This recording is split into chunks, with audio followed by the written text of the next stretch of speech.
Before we show Art Simon's medical history on the screen and call up some of the doctors in this audience to go over it, review it, give him suggestions, we do have a short video of some people who wanted to pay tribute to the rabbi but couldn't make it here tonight. Hi, Steve.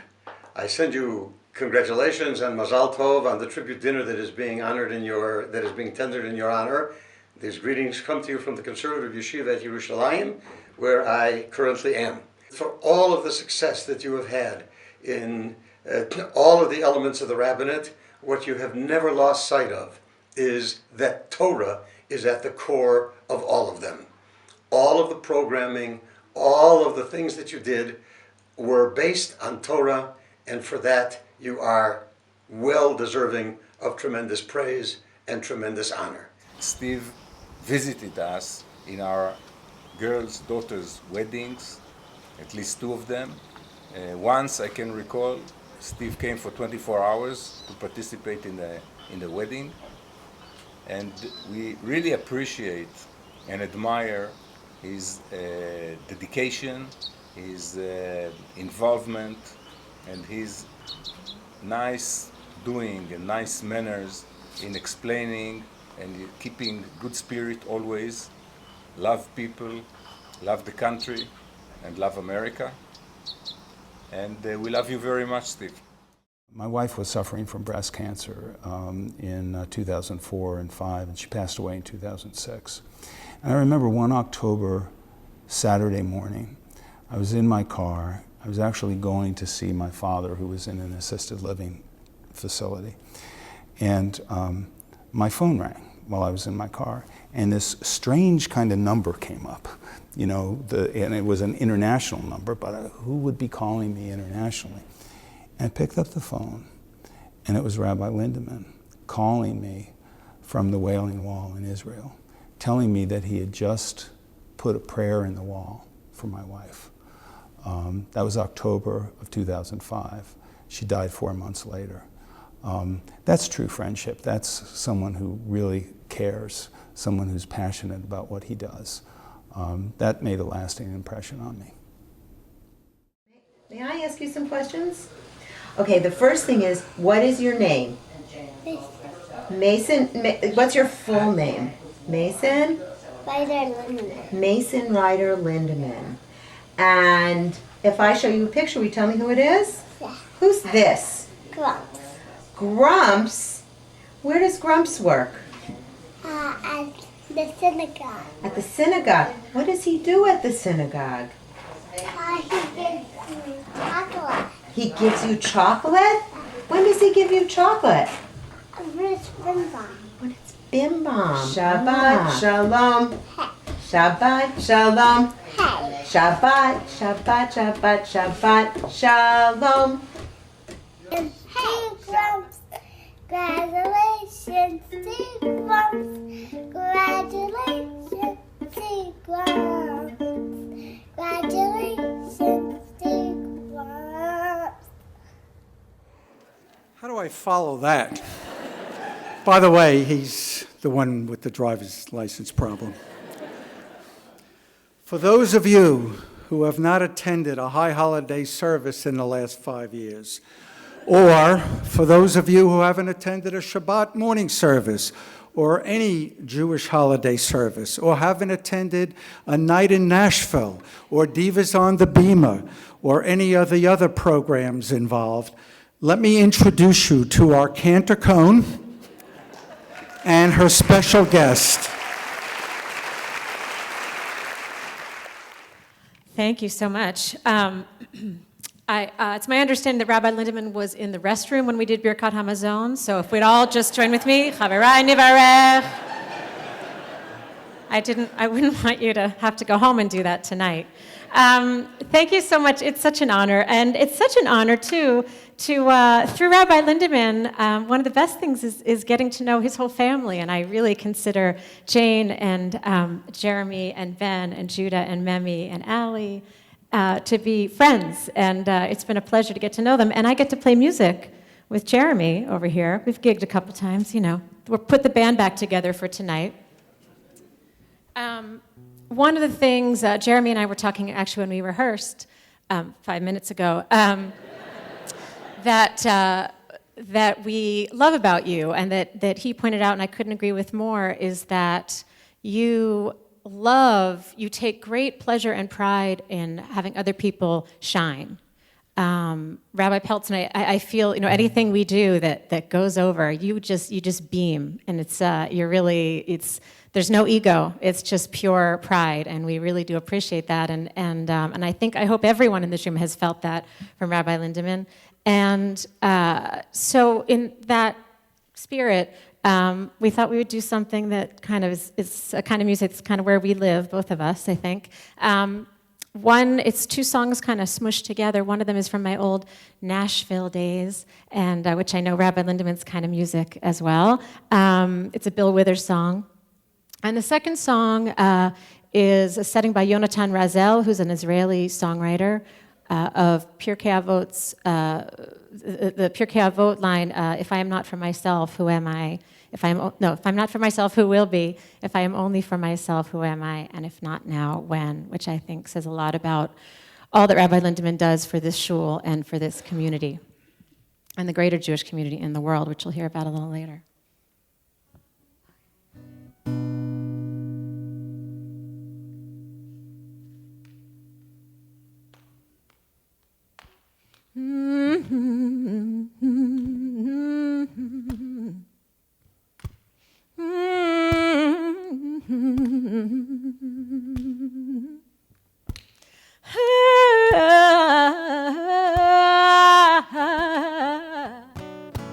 Grandma's hands clapped in church on Sunday morning.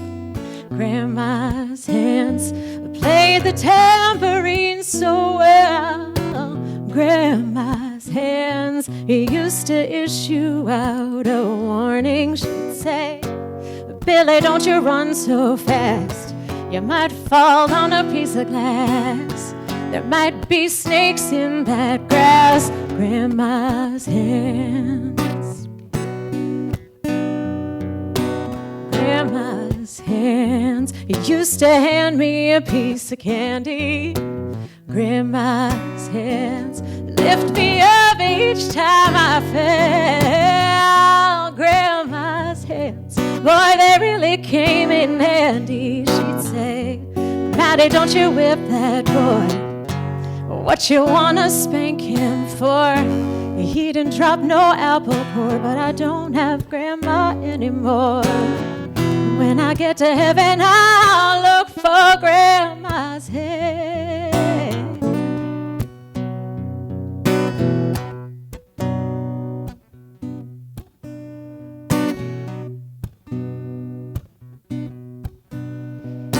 Im nili mi, mili, mili, mi. Im eina nili mi.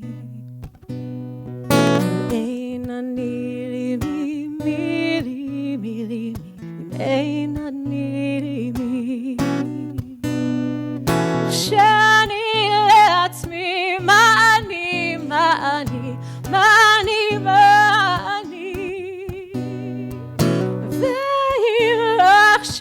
ואם לא עכשיו, מתי? אם אין אני לי מי לי מי לי מי, אין אני לי מי. אם אין אני לי מי לי מי לי מי, אם אין אני לי מי. שאני לעצמי money, money, money, money. ואם לא עכשיו, ואם לא עכשיו, מתי? אם אין אני לי מי, מי לי, מי לי, מי. אם אין אני לי מי. אם אין אני לי מי, מי לי, מי לי, מי. אם אין אני לי מי.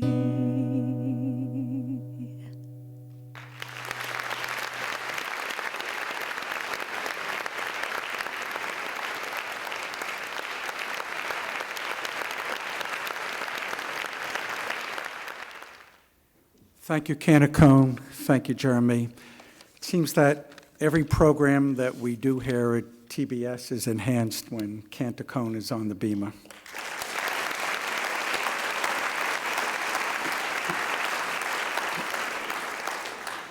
We know how much Rabbi Lindemann does for our synagogue, but he also does a lot outside the synagogue, whether it's the seminary or otherwise. And I'd like to call on Yale Asbel. Wow, I get to follow Cantor Cohen. Great. You know, my wife Audrey asked me why I was going to speak tonight, and I told her that I was going to speak about two great accomplishments of Rabbi Lindemann's career. And she said, okay, but just don't do that name-dropping shtick that you do all the time. And, you know, I said, that's ridiculous. Well, anyway, so I was having dinner with Shimon Peres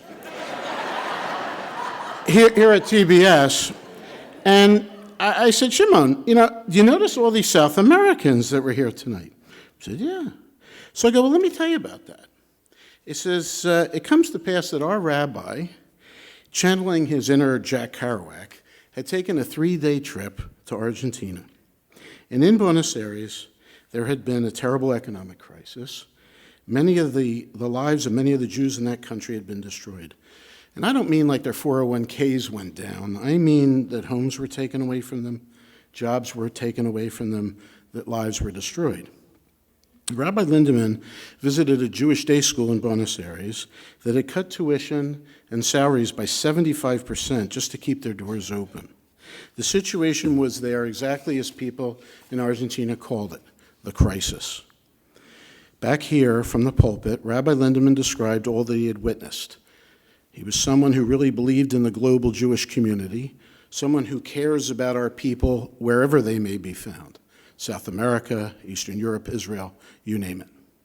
So here's what happened. The rabbi's trip inspired others to create scholarships at Dickinson College for students from Jewish day schools in Argentina and Uruguay.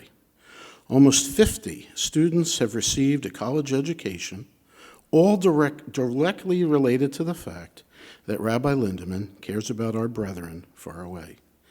Taken from desperation and depression of their own home countries, these students have gone on to PhDs, master's degrees. They work for Tony Blair, the OAS, the foreign ministries of the country. They're doctors and they're renowned published researchers. And best among them, one married a congregant of TBS. Everybody involved in this process has had their lives changed in meaningful ways. Great moment number 2. The Jewish Theological Seminary awards honorary degrees to members of the rabbinate around the time they've completed 25 years of service. There are several dozen recipients. They all sit on the stage. And on that occasion, our rabbi, Stephen Lindemann, was chosen to deliver the acceptance speech for the entire group. Now, with all due respect, if you know rabbis as I do, you know that every one of those rabbis sitting behind Rabbi Lindemann was staring at his back and saying, why him? Why not me?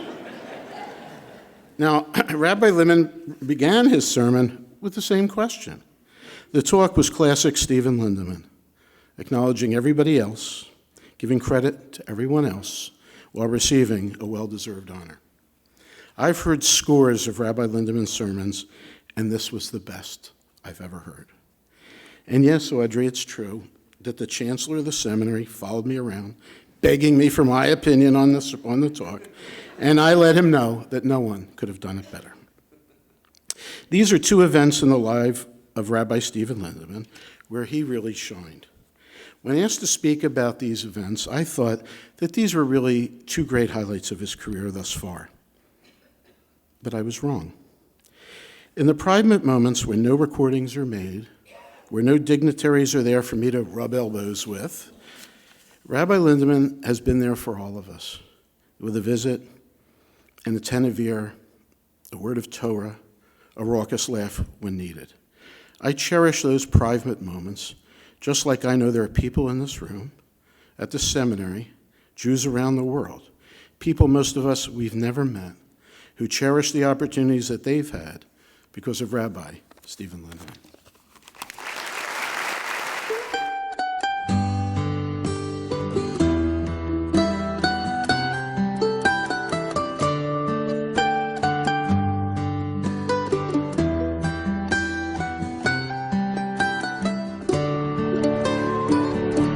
Remember when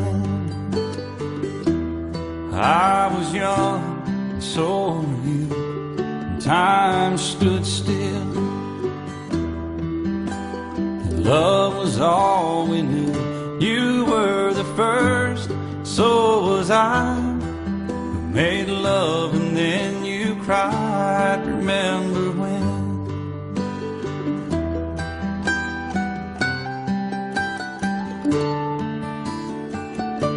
Remember when we vowed the vows and walked the walk and gave our hearts, made the start and it was hard. We lived and learned life through curves. There was joy, there was hurt. Remember when?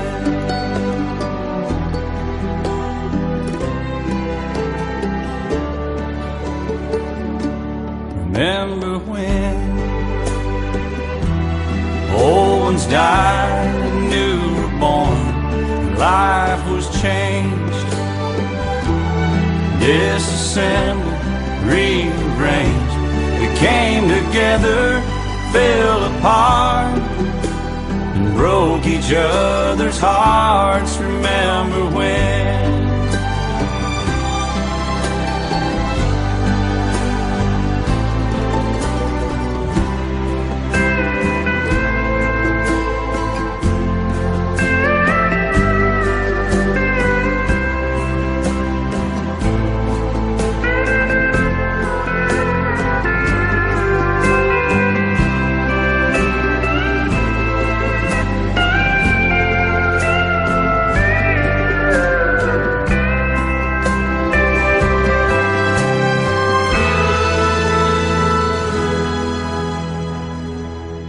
Remember when the sound of little feet was music? We danced to week, brought back the love. We found trust, vowed we'd never give it up. Remember when?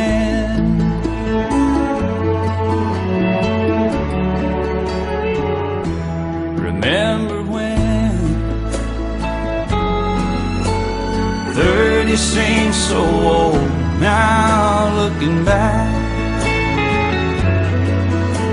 It's just a stepping stone to where we are, where we've been. Said we'd do it all again. Remember when?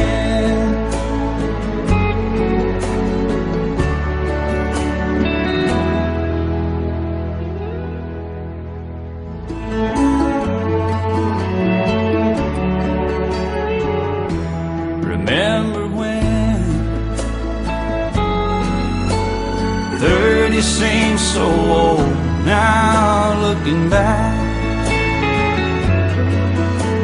It's just a stepping stone to where we are, where we've been. Said we'd do it all again. Remember when?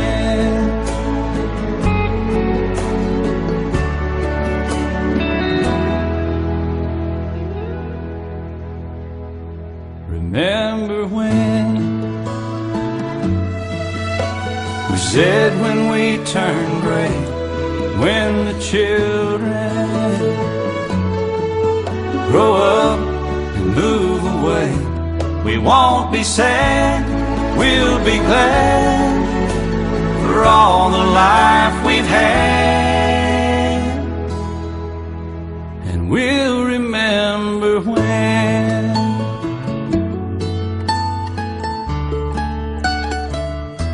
Remember when?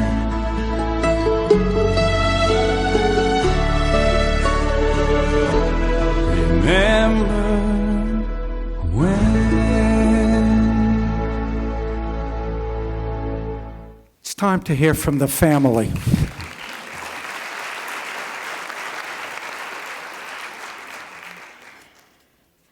First of all, someone came up to me and wished me mazel tov on becoming Rebbitzin Emeritus. What's that?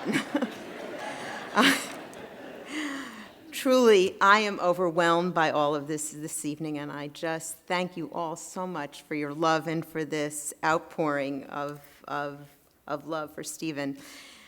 And I really didn't want to speak this evening, so I asked my children to prepare remarks, which they dutifully did. My instructions: number 1, this is not a roast. Number 2, this is not a funeral. No eulogies. And number 3, be brief. Well, they followed directions 1 and 2, but not so much number 3. But Mom, they said, we have so much to say about Dad. Okay, I said, but we don't want to tax everybody's ability to sit. So you decide amongst yourselves and let one of you represent. So we have one representative of Jeremy, Benjamin, Judah, and Memi this evening. But before I get to that, I really just want to say, I would be neglectful if I didn't, Yasher Koach to everyone who was responsible for this tribute event. I applaud your hard work throughout the process of putting together this evening's activities. And I especially want to note the talents and the hard work of Shirley Feigenbaum, Steve Bornstein, Jill Hamill, Alex Weinberg, Alan Ettinson, and Mike Perlow. And I'm sure I'm leaving people out, so it's not Yom Kippur, but forgive me. And of course, Cantor Cohen and Rabbi Peltz, who were so instrumental in this evening's program.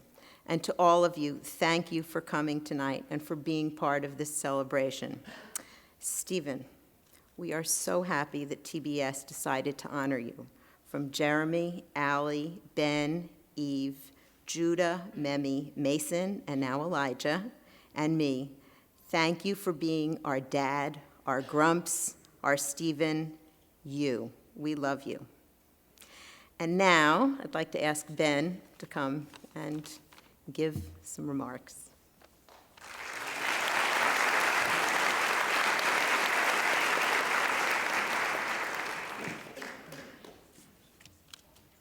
Good evening.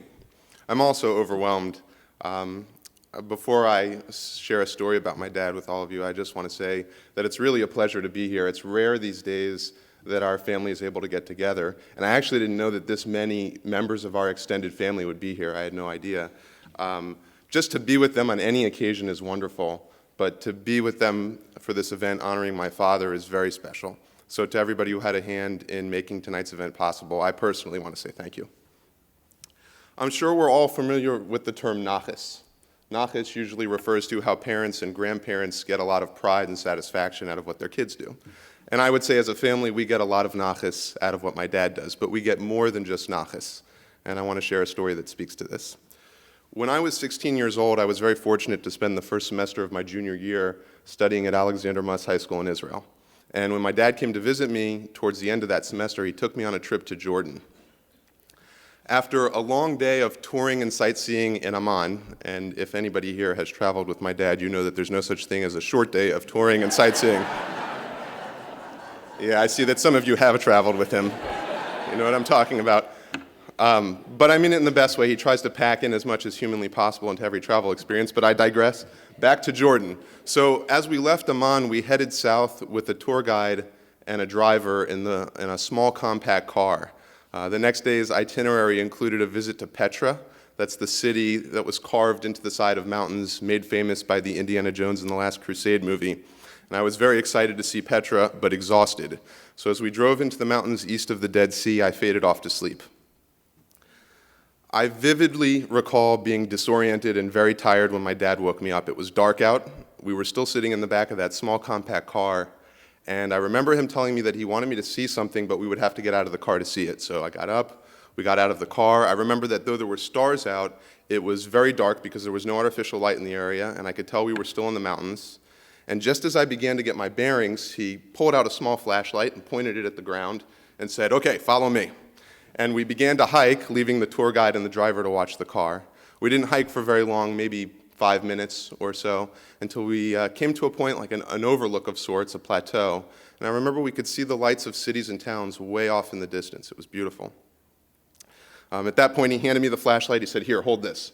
And he took off his book bag and went through it and pulled out a small chumash, thumbed through the chumash until he found his bookmarked page, and then he looked up at me and he said, "Okay, are you ready?" I said, "Sure." And he looked back down at the chumash and he began to read. And this is what he read. "Moses ascended from the plains of Moab to Mount Nebo, to the summit of the cliffs that face Jericho. And Hashem showed him the land, Gilead as far as Dan, all of Naphtali and the land of Ephraim and Manasseh, the entire land of Judah as far as the western sea, the Negev and the plain, the valley of Jericho, city of date palms as far as Zoar. And Hashem said to him, This is the land which I swore to Abraham, to Isaac, and to Jacob, saying, I will give it to your offspring. I have let you see it with your own eyes, but you shall not cross over there." So Moses, servant of Hashem, died there, in the land of Moab, by the mouth of Hashem. He buried him in the depression in the land of Moab, opposite Beth Peor, and no one knows his burial place to this day. Moses was 120 years old when he died. His eye had not dimmed, and his vigor had not diminished. He finished reading and closed the Chumash, and as we stood there together in silence for a couple minutes, staring out at the Promised Land, the meaning of those psukim, the meaning of that message, and that moment began to dawn on me. 18 years later, I would still say that that was one of the most profound experiences of my life.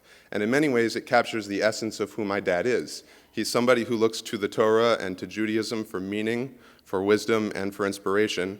And when he finds those things, he sets out to share them with others.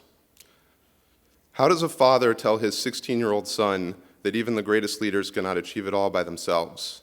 That speaking, not striking, is the better way to work towards seemingly impossible outcomes? That there's fulfillment in working towards goals greater than the promotion of oneself? That serving one's community is worth the sacrifice of one's time and energy? That if you believe in a cause and work towards it, anything is possible? That Judaism is a beautiful religion, rich in values, tradition, and history, and that if you find the right vantage point, the right way of looking at things, no matter how dark the night, you will see the Promised Land.